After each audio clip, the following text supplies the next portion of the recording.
자기 통장에 돈이 많이 들어있는데 이 사실을 몰라서 빈곤하게 살고 있다면 얼마나 억울할까요?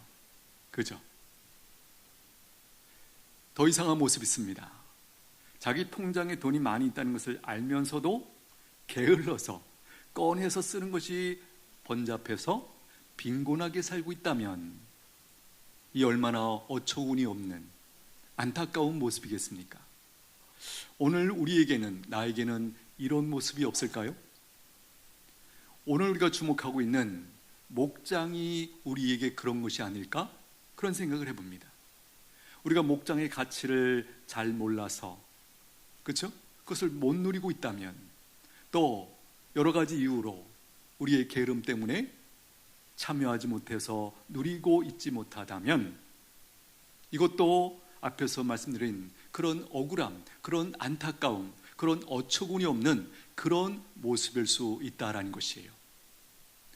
우리 중에 목장을 그야말로 풍성하게 경험하고 있는 사람은 얼마나 될까?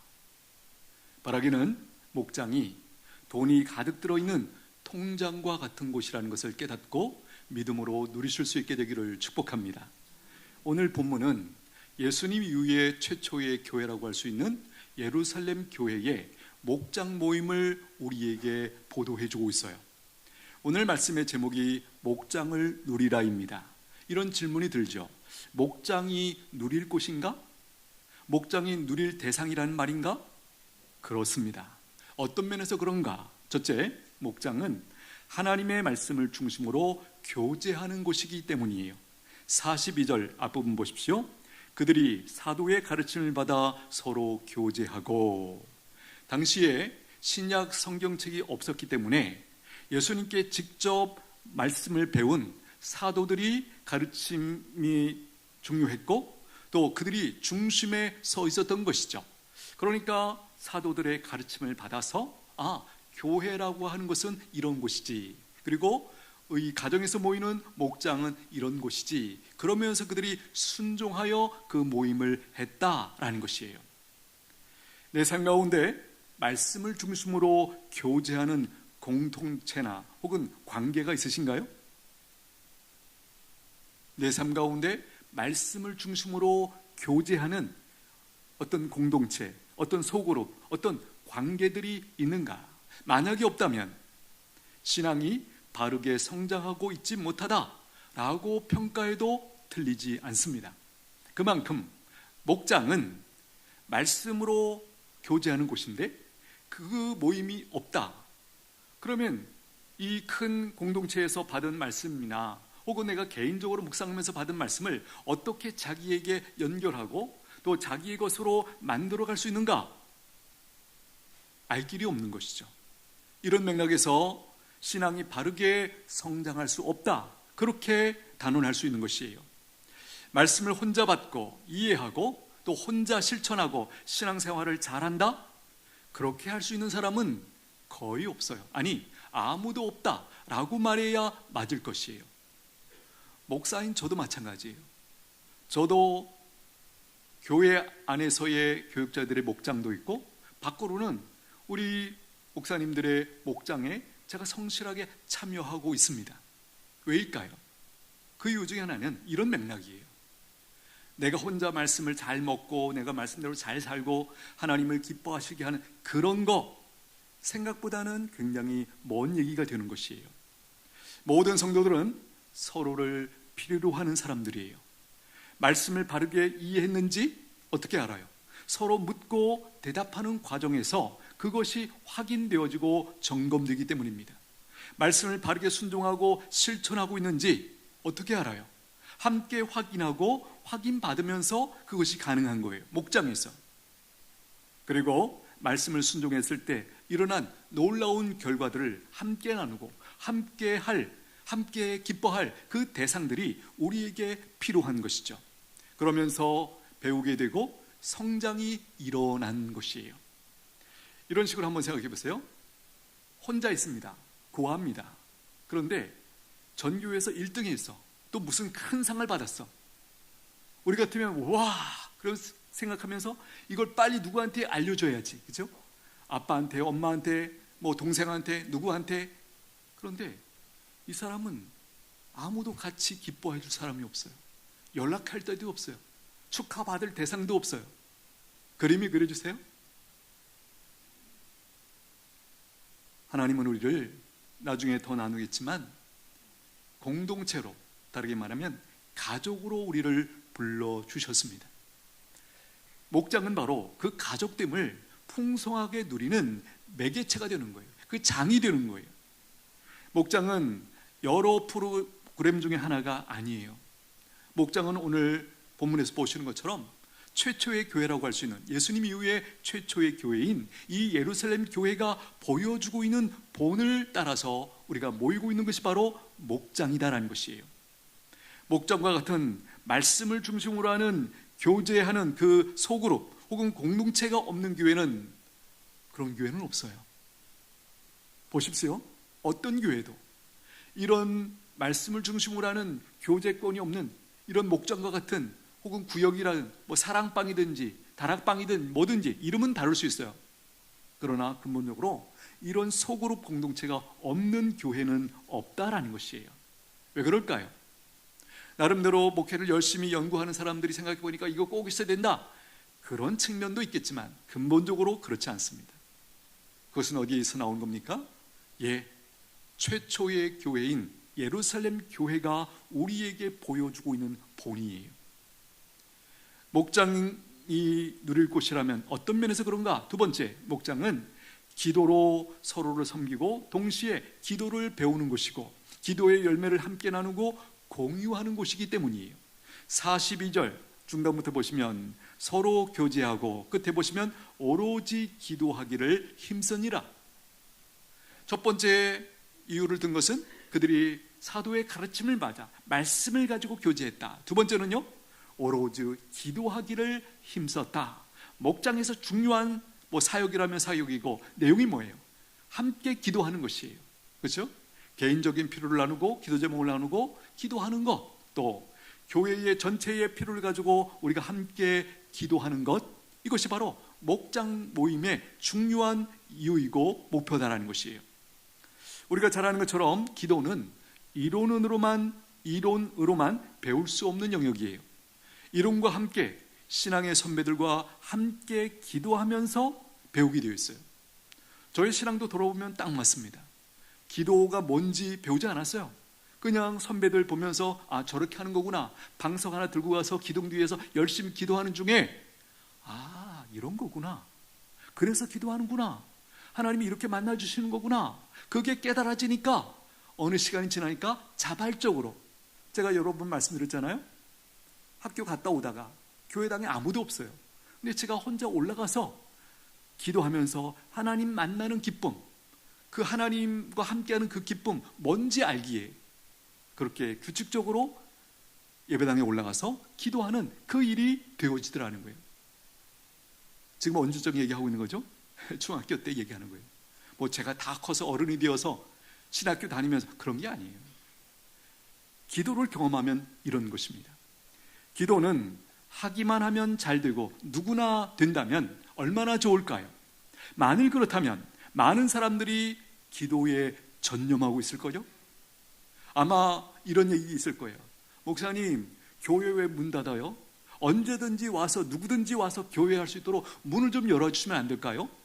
이런 항의가 많이 들어올 거예요. 기도를 많이 한다, 기도를 진짜 한다면 기도하기를 힘쓰는 사람들이 많이 있을 거예요. 여러분, 우리가 아는 것처럼 기도는 혼자 배울 수 있는 영역이 아니에요. 기도 몰라서 안 하는 거지, 경험하면 안 할 수 없는 것이에요. 대표적으로 기도의 정의를 이렇게 내리죠. 기도는 무엇인가? 영혼의 호흡입니다. 호흡을 하지 않은 채 버틸 수 있는 사람은 없죠. 우리의 영혼이 왜 그렇게 뭔가 시원하고 감사하고 기쁘고 충만하고 이런 생명력이 없는가? 그 결정적인 이유 중에 하나는 이 기도를 통해서 하나님의 생명을 공급받는데 우리가 실패하고 있기 때문이다, 이렇게 고백할 수밖에 없어요. 목장 어떤 면에서 누릴 만한 곳일까? 목장은요, 그리스도 안에서 영적 가족됨을 확인하고 경험하고 누리는 곳이기 때문이에요. 44절, 45절 보십시오. 믿는 사람이 다 함께 있어 모든 물건을 서로 통용하고 또 재산과 소유를 팔아 각 사람의 필요를 따라 나누어 주며. 여기 44절 믿는 사람이, 다른 말로 말하면 구원받은 사람들이, 하나님의 가족된 사람들이, 그런 의미죠. 세상에 이렇게 재산과 소유를 팔아서 각 사람의 필요를 따라서 나눌 수 있는 유일한 공간이 있다면, 그런 곳이 있다면 거기가 어딜까요? 저는 가족이라고 생각해요. 가정 안에서만 볼 수 있고 일어날 수 있는 일이 바로 이런 일 아니겠습니까? 그런데 교회는 어떤 곳입니까? 하나님을 아버지로 부르게 되면서 선물로 받은 영적 가족이에요. 이것이 확실하니까, 이것이 되니까 45절에서 재산과 소유를 팔아 각 사람의 필요를 따라 나누어 주는 것, 이것이 가능한 것이죠. 이것이 어떻게 가능합니까? 물론 근본적으로 성령의 역사죠. 우리 안에 온 그 초대교회 성도들 가운데 하나님이 보내서 그들이 성령님을 받고 그 성령님의 통치와 인도하심을 따라 순종하다 보니까 그 모습이 드러난 것이죠. 그런 측면에서도 설명이 되고, 지금 제가 설명하고 있는 대목, 영적인 가족이라는 것이 전에는 굉장히 피상적이었어요. 말씀이 그렇게 말씀하니까 그런가 보다 싶었는데, 이것이 실제화되고 구체적으로 경험한 사건이 언제부턴가? 바로 성령님의 내주, 그분의 통치가 초대교회 성도들 가운데 임하면서 이런 일들이, 이 말도 안 되는 일들이 일어나게 되었다라는 것이에요. 목장은 영적 가족이라는 사실을 경험하는 것이고 그런 곳이어야만 합니다. 육적인 가족도 감사한데 영적인 가족도 내게 선물로 주셨구나, 이런 고백을 할 수 있어야 하고 하게 되어 있습니다. 복인 줄로 믿습니다. 우리 중에 가족 상황 잘 모르겠지만 처음에 또 어떤 일 때문에 이제 외롭게 사는 이들이 있고, 또 우리가 다 예상하는 것처럼 노년이 되면, 그렇죠? 부부 사이에 누가 먼저 부르심을 받고 등등 여러 가지 이유 때문에 자녀들은 다 나가 살고 등등 여러 가지 이유 때문에 이제 어떤 의미에서 참 고독하게 외롭게 그렇게 살 수밖에 없는 상황이 우리에게 분명히 그런 기간이 있죠. 어떻게 그 부분이 만회될 수 있을까요? 바로 이 영적 가족을 통해서 하나님께서 그 부분을 우리에게 은혜로 채워주고 계시는 거예요. 독일의 히틀러 시절에 순교했던 본회포 목사님이 이런 말씀을 하십니다. 그리스도인이 함께 살아가는 것은 은혜의 선물이며 신앙 공동체는 단순한 친목이 아니라 하나님께서 주신 부르심이다. 부르심이라는 말, 사명이다라는 것이에요. 선택이라는 게 아니에요. 이건 선택이 아니에요. 원래는 누구든지, 그렇죠? 가족이면서 내가 선택적으로 들어가기도 하고 나가기도 하고, 들어가고 싶으면 들어가고, 이건 가족이 아니에요. 본래부터, 원래부터 가족은 가족이죠. 그렇죠? 교회는 그런 곳이에요. 가족이, 육적 가족이 피로 맺혀진 가족이라면 우리는요, 우리도 역시 피로 연결된 가족이죠. 예수님의 그 보혈로 말미암아 가족된 이 공동체, 그것을 성경은 교회다, 이렇게 설명하는 것이에요. 또 한 가지, 목장이 누릴 만한 곳인가? 어떤 면에서 목장은 마음을 나누고 외로움과 고독을 해결할 수 있는 곳이기 때문이에요. 46절 보십시오. 날마다 마음을 같이하여 성전에 모이기를 힘쓰고 집에서 떡을 떼며 기쁨과 순전한 마음으로 음식을 먹고 하나님을 찬미하며. 여기 보십시오. 모이기를 힘쓰고 집에서 모였다. 집에서. 자, 집은 어떤 의미일까요? 성전보다 작은 공간이죠. 또 다르게 말하면 따뜻한 공간이에요. 환영받는 공간이에요. 서로를 깊이 알 수 있는 그런 작은 공간이에요. 이런 맥락에서 이 집이라는 이 환경이, 장소가 의미 있고 중요하게 여기 기록되고 있는 것이에요. 여기 보면 떡을 떼며 기쁨과 순전한 마음으로 음식을 먹었다. 단순히 식탁 교제 이상의 의미가 여기 들어가 있죠. 뭘까요? 마음을 열고 무슨 얘기라도 할 수 있는 그런 곳, 그런 믿음이 있는 곳, 그런 신뢰가 가는 곳, 그런 아픔을 얘기해도 충분히 품어줄 수 있는 곳, 그곳이 바로 이렇게 묘사되고 있는 것이에요. 그곳에서는 자유가 있죠. 내 삶에 어떤 상황이 벌어졌을 때 얼마든지 꺼내놓고 얘기할 수 있고, 질문도 할 수 있고, 기꺼이 사랑하는 마음으로 대답도 해주고, 얼마든지 이 소통이, 교제가 가능한 곳, 그것을 성경은 이렇게 우리에게 보여주고 있는 것이에요. 성도들 사이의 관계가 언제 어디서 형성될까요? 여러분의 경험을 한번 보십시오. 여러 가지 상황이 있습니다. 예를 들면 어떤 봉사의 자리에서, 섬김의 자리에서, 혹은 전도회에서 등등 그런 곳에서 이렇게 교제하는 중에 관계를 경험하죠.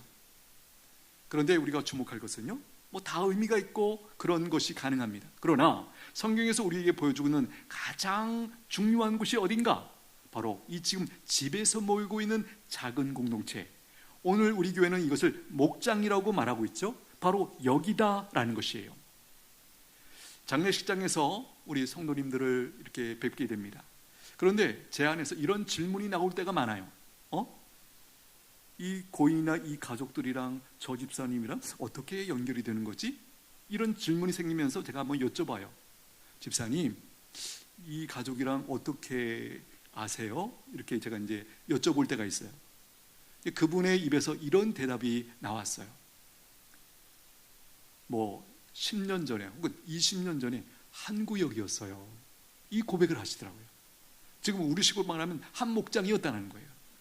그 관계가 그때 거기서 경험하면서 그야말로 가족이라는 것을 그때 충분히 맛봤기 때문에, 그렇게 오래 목장으로 혹은 구역으로 다시 만나지 못했지만 10년, 20년 흘러도 저 가정에 큰 슬픔이 있구나, 내가 가서 함께 해야겠다, 이런 마음의 동기가 올라와서 그렇게 참여하고 그렇게 먼 걸음을 하고 그 노구를 끌고 그렇게 오시는 그 모습이 어떻습니까?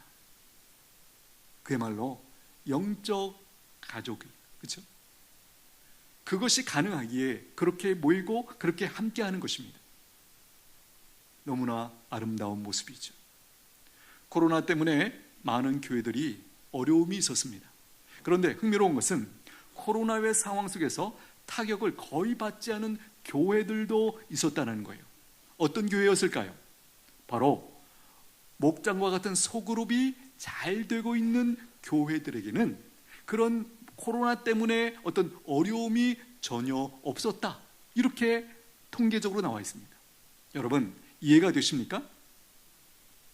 우리의 믿음은 근본적으로 하나님이 붙들고 계시지만 무엇에 의하여 영향을 받습니까? 환경, 주변에 있는 사람들에 의하여 상당한 영향을 받는 것도 우리가 인정할 수밖에 없습니다. 그래서 좋은 이 영적 가족 관계가 형성되면 성도들이 어떤 큰 어려움 가운데서 흔들리지 않는 그 일이 가능하다는 것이에요. 우리가 분명히 아는 것 중에 하나는 말세에 예수님을 믿는 것이 점점 더 어려워진다는 거예요. 그때 우리에게 필요한 것이 뭘까요? 바로 서로 붙들어주고 지지해 줄 수 있는 영적인 이 가족 관계, 이 관계들이 필요하다라는 것입니다. 대안이 무엇입니까? 바로 목장이에요. 그 누구도 내 신앙 내가 지킬 수 있다, 장담할 수 있는 사람 아무도 없습니다. 그래서 우리 모두는 이 관계가 필요한 거예요. 믿음의 관계, 영적인 가족됨의 이 관계가 잘 형성될 수 있는 그 목장이 우리에게 그토록 소중하다라는 것입니다. 목장은 어떤 것입니까? 하나님께서 구원받은 사람들을 더하시는 것을 보고 기뻐하고 감사하고 함께 섬겨내는 곳이에요. 47절 보십시오. 하나님을 찬미하며 또 온 백성에게 칭송을 받으니 주께서 구원받는 사람을 날마다 더하게 하시니라. 예루살렘 교회가 열심히 전도했다, 맞습니다. 그러나 오늘 본문에서 또 한 가지 우리가 살피게 되는 것은 하나님께서 구원 백성들을 예루살렘 교회에 보내주셨다, 하나님이 더하셨다, 이 부분을 우리가 주목해야 됩니다. 우리가 새 가족이 오면 이제 새 가족을 섬기는 이들이 혹은 훈련국에서 고민이 있습니다. 이분을 어느 목장에 배치할까? 어느 목장에 보내면 좋을까? 그 중심의 판단 기준이 뭘까요? 이분을 보내서 이분의 신앙이 잘 자랄 수 있는 그런 목장이면 좋겠다. 이게 아주 중요한 판단 기준이에요. 여러분이 훈련국장이라면 어느 목장에 보내시겠습니까? 이 질문을 우리가 하나님께서도 저는 하셨다고 생각해요. 이 사람을 내가 어떤 교회에 보내면 이 사람의 믿음이 잘 자라고 하나님의 백성답게 세워줄 수 있을까? 하나님이 저는 고민하신다고 생각해요. 그래서 구원 백성을 어떤 교회에 보내주시는 거죠. 더해주시는 거죠. 지금 오늘 본문에서 보는 것은 예루살렘 교회에 하나님께서 그 아직 예수 그리스도를 믿지 않는 백성들을 이 예루살렘 교회에 더하셨다, 이렇게 지금 묘사하고 있는 것이에요. 그리스도 안에서 성도들이 누리는 큰 기쁨들 중에 하나가 무엇입니까? 다른 사람들이 복음을 듣고 예수님을 믿어 구원받는 것을 보는 거예요. 더 큰 기쁨은 무엇일까요? 나의 수고를 통하여 누군가가 복음을 듣고 예수님을 믿어 구원 백성으로 살게 되는 것, 그것을 옆에서 지켜보는 것. 이 그림이 우리가 흔히 말하는 영적 자녀를 낳는다, 그 맥락이죠. 부모님들이 자녀를 놓고 누리는 복이 뭐예요? 그 자라는 과정 중에 그 예쁘고, 그죠? 소통하고 교제하고 나를 닮은, 그죠? 어떤 존재가 세상에 존재한다는 것 자체가 놀랍지 않습니까? 참 신비한 일 아닙니까? 거기서 느끼는 그 기쁨, 그 행복감. 그래서 자녀를 어떤 의미에서 우리가 기뻐하고 감사하고 그렇게 하는 거 아니겠습니까?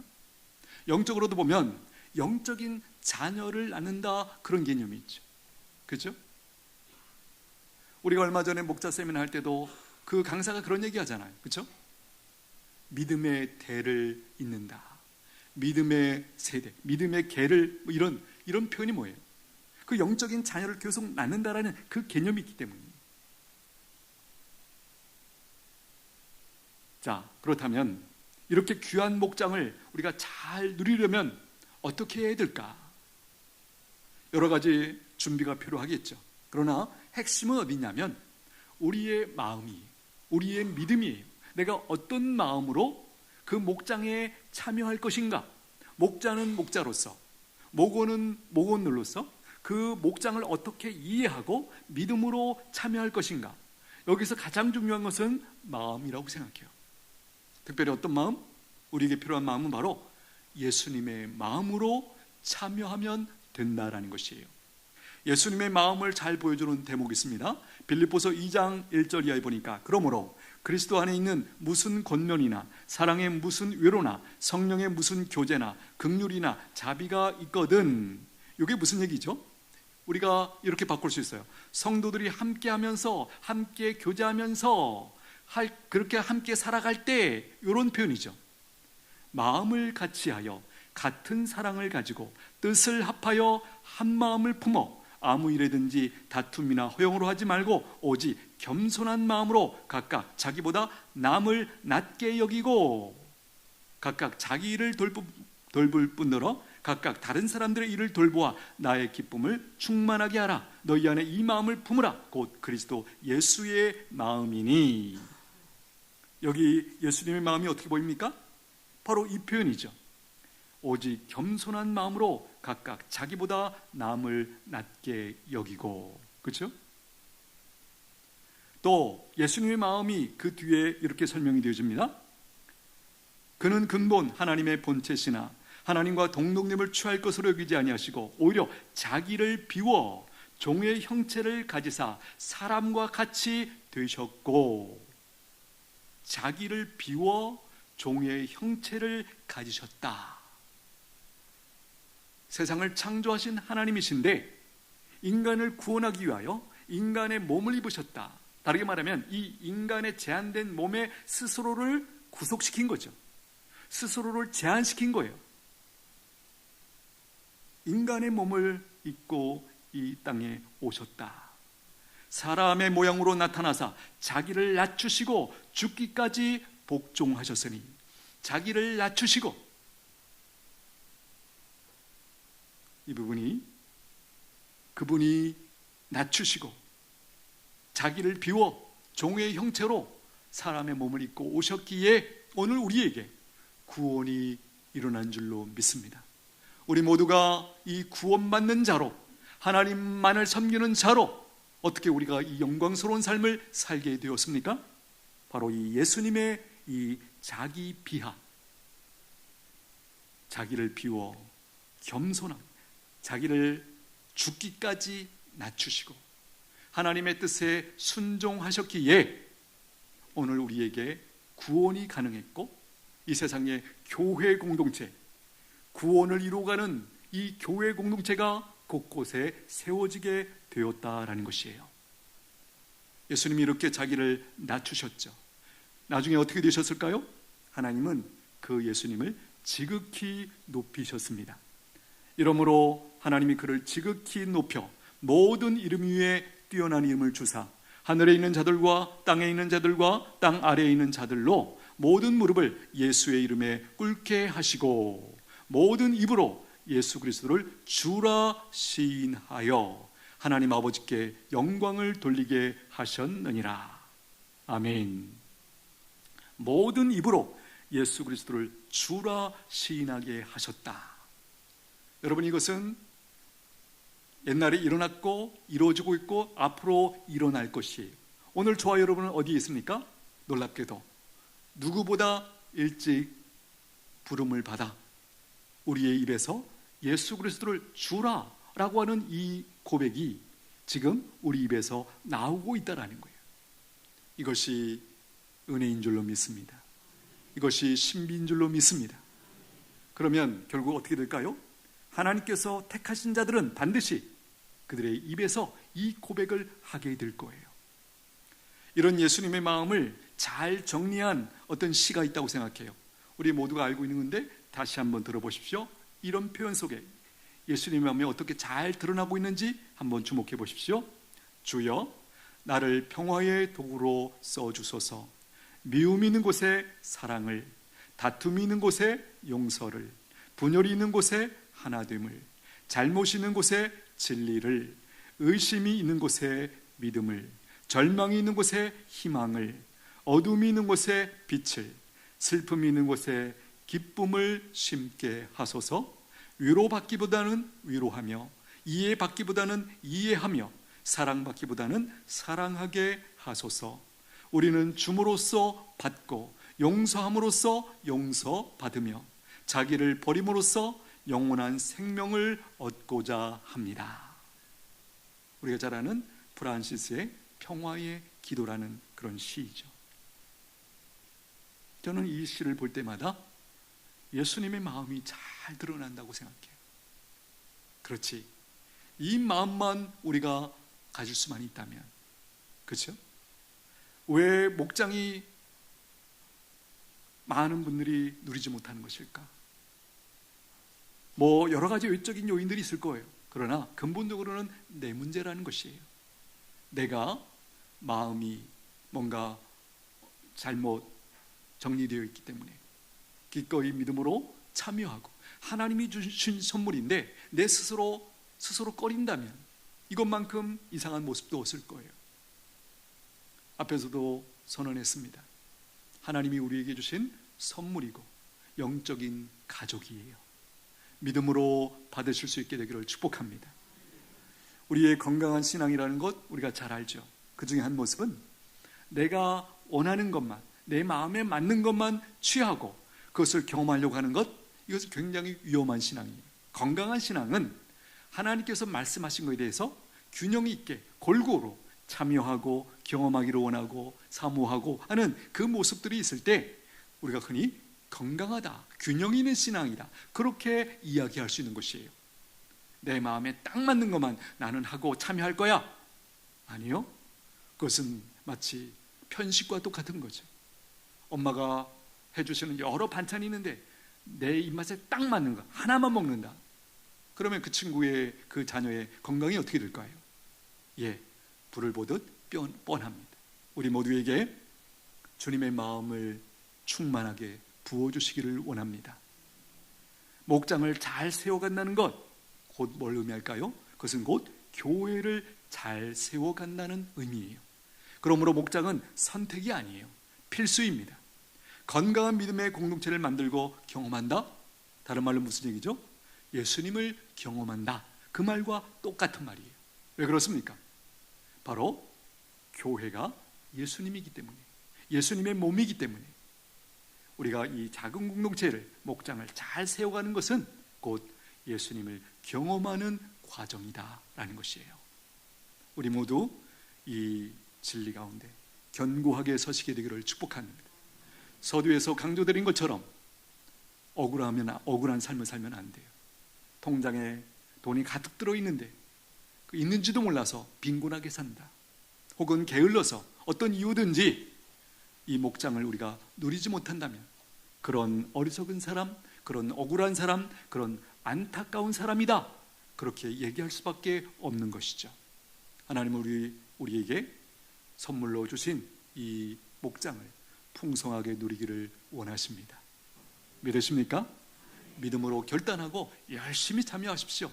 다른 사람 안 온다고 너무 이렇게 하지 마시고 모인 사람끼리 우선 열심히 사랑하고 섬기고 거기서 말씀을 가지고 교제하면 서서히 누군가가 그 향기를 맡고 같이 함께하는 그 역사가 있게 될 줄로 믿습니다. 기도하겠습니다. 하나님 아버지, 은혜로 주신 목장을, 이 선물을 정말 풍성하게 경험하기를 원합니다. 한 사람 한 사람이 목장을 아름답게 건강하게 세우고자 하는 귀한 마음 허락하여 주시옵소서. 예수님의 마음을 부어 주옵소서. 초원장 장로님들과 목자들, 부목자들을 붙잡아 주시고 사용하여 주시옵소서. 예수님의 이름으로 기도하옵나이다. 아멘. 찬송가 200